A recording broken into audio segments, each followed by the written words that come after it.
இந்திய விமான போக்குவரத்து ஆரம்பமானது எப்போது? ஆகஸ்ட் 1ஆம் தேதி 1952ஆம் ஆண்டு. தேசிய விமான சர்வீஸ் சென்னையில் எப்போது தொடங்கப்பட்டது? ஆகஸ்ட் 1ஆம் தேதி 1952ஆம் ஆண்டு. ஐநா பொது சபைக்கு விஜயலட்சுமி பண்டிட் எப்போது தலைவரானார்? செப்டம்பர் 16ஆம் தேதி 1952ஆம் ஆண்டு. திருவிக எப்போது காலமானார்? செப்டம்பர் 17ஆம் தேதி 1952ஆம் ஆண்டு. ஆந்திர மாகாணம் எப்போது உதயமானது? அப்போதைய முதல்வர் யார்? அக்டோபர் 1ஆம் தேதி 1952ஆம் ஆண்டு. அப்போதைய தலைவர் பிரகாசம். அப்போதைய முதல்வர் பிரகாசம்.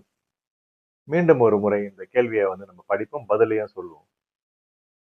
ஆந்திர மாகாணம் எப்போது உதயமானது? அப்போதைய முதல்வர் யார்? அக்டோபர் 1ஆம் தேதி 1952ஆம் ஆண்டு. அப்போதைய முதல்வர் பிரகாசம். இந்தியாவின் முதல் டெலிவிஷன் எப்போது எங்கே ஆரம்பிக்கப்பட்டது?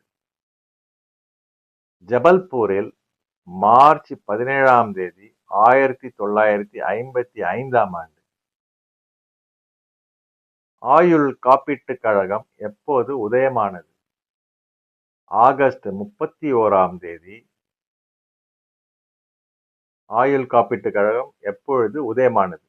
ஆகஸ்ட் 31ஆம் தேதி 1956ஆம் ஆண்டு.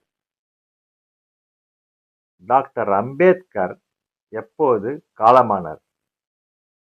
டிசம்பர் 6ஆம் தேதி 1956ஆம் ஆண்டு தில்லியில் காலமானார்.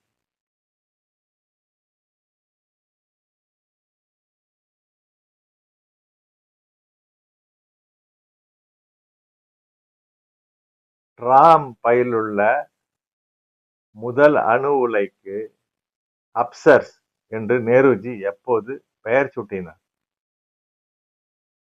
ஜனவரி 20ஆம் தேதி 1957ஆம் ஆண்டு. டிராம்பேயில் உள்ள